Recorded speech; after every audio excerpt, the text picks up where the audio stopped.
Hey, this is Larry London from the Great Start Studio. Greetings, my people. This is where we ask the question, how good do you want to be? That question drives my life. If you get down to a very specific target, it'll drive your life. We're going to talk about drumstick illustration. I think it's drumstick illustration 20, things I share with my students. I have a drumstick in my hand and I just use these two ends to express whatever it is I'm trying to get across to the kids. They can relate to a drumstick. What I want to do today is talk about something that seems so simple. Yes, on one end of the spectrum, and no. And these two things are one spectrum. So I was taught, my mom basically said, do not turn down any opportunity. You never know what might happen. You don't know what kind of learning there might be there, things what to do, what not to do, what kind of blessings may come into your life as a result, how many people you meet and all that kind of thing. So I just literally just said yes to everything. If she was alive right now, I'd probably never hear the end of it because I've been saying no to shows a lot. I'll get to that in just a second. The yes part is a huge learning event. If you open yourself up to yes. The other side is no, and that's where you set boundaries for yourself in learning. These drumstick illustrations are the 30,000 foot view looking down on drumming so that you get the full perspective of how to kind of frame yourself in to be really effective. If you get a chance, go get my drum series. That is the specific what to practice. Okay, so the what and the how of how you approach the drums and those kind of how you read the notes and those kinds of things.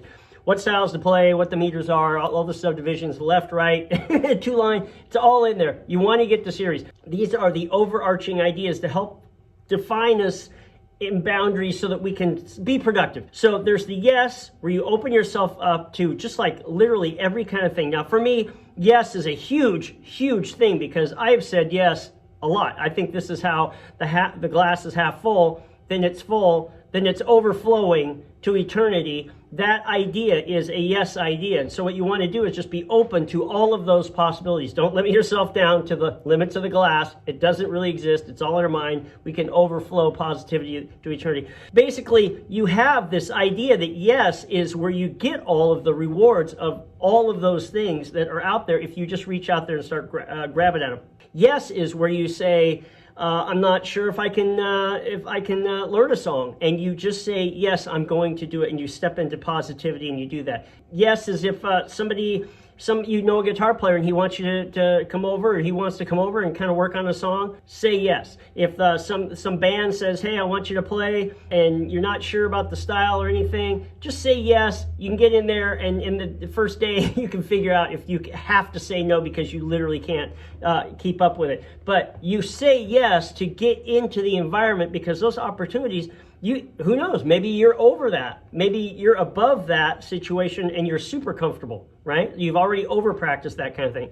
I always just over-practiced everything, and then every time I said yes, I was actually surprised that the songs were slower than I thought they would be, or the pressure was less than I thought it would be. The first thing I got asked to play for was at my church. I played at my church. I was absolutely nervous, terrified. And it was the simplest thing, the most loving environment, the most supportive. Once I got past that, agreeing to the yes, saying yes, and getting through that, then all these opportunities started happening. There was a group that traveled up and down the West Coast. We played all these places.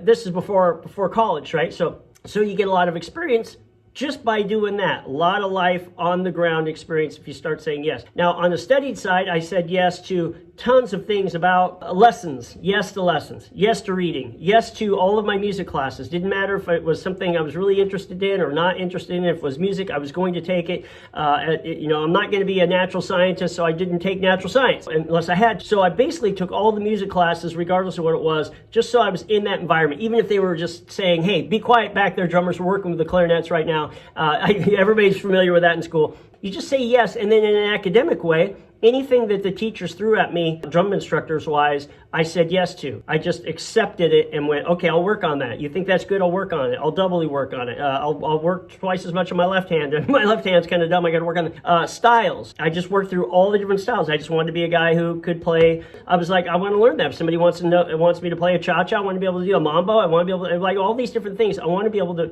play those things. So studying with the yes. Here's the other end of the spectrum. This is the shortest way I can get to this. I'm spitting out words as fast as I can. No. No is one of the most powerful things you'll ever do. And so In order to say yes fully over here, I had to learn to say no. Now, it seems kind of counterintuitive until you start looking at it this way. If I say no to things that are not the great things I want to do, they're the bad things. Let's get rid of the bad things. Let's get rid of the okay things. Let's get rid of the good things and stick to the great. It takes a while to figure out what those things are in your life. It takes a minute. Back in the day when everybody had to learn Latin, I had to learn Latin language to be a professional, educated person, to be taken seriously in the sciences. Well, we kind of got past Latin, and now there's still some Latin terms in the names of animals and such, plants. There was centuries where you actually had to speak Latin. Somebody said this unbelievable quote that said, learn to say no, this end, it'll be more use to you than if you learn the entire Latin language. It's one of the most profound things. I think about it all the time. I think the first thing I said no to was baseball.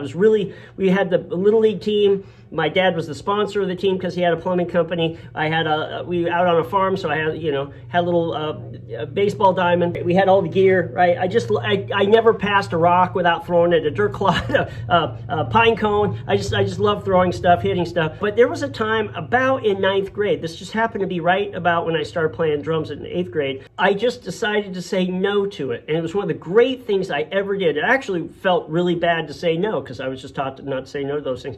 And that gave me the courage and the space to turn off all of those extra practices and all that stuff that you carry through, and just to turn it off. I remember we had ATVs in our family where they had dune buggies and Jeeps, and we go to the sand dunes. We have sand dunes here in the mountains, and it was like every weekend we're out doing something. And then at one point I just said, no, I'm not going to do that anymore because that's not the great thing that I'm really wanting to do. It takes a while to figure out what it is you want to do.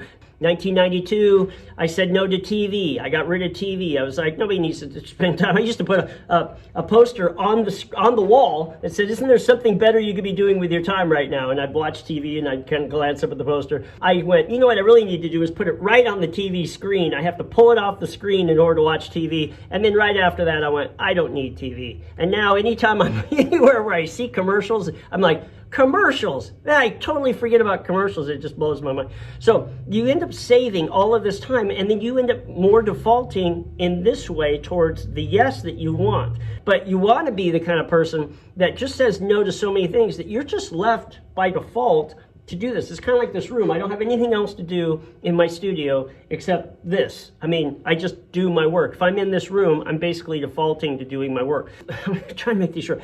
This is such a powerful spectrum if you get it in balance. If it's out of balance and you're saying yes to every type of thing all the time, you're not going to have time to actually do maybe something even more specific. So what I have done recently, I never said no to a gig. I mean, I just always say yes to it. So what happened is I had a show with Jennifer Batten, and that was the last show of the lockdown that got canceled. Right then, the studio was getting completed, and the stick part of it, the building part of it. So I was able to come in and start doing my work in here and putting in the flooring, putting in every kind of thing. If you watch the pictorial walkthrough of video that I have of the studio, you can see I just, every single thing I had to do myself. So it's pure sacrifice. If I'm going to do it, I've got it. I guess I have to do it myself. I can't afford to pay somebody. And then I started just going, I'm just going to say no to any show that comes up. It was very, very hard. And I had promoters really shaking a lot of money to me, and I really could use it through the lockdown. But I was like, you know what? I just have to start, if I don't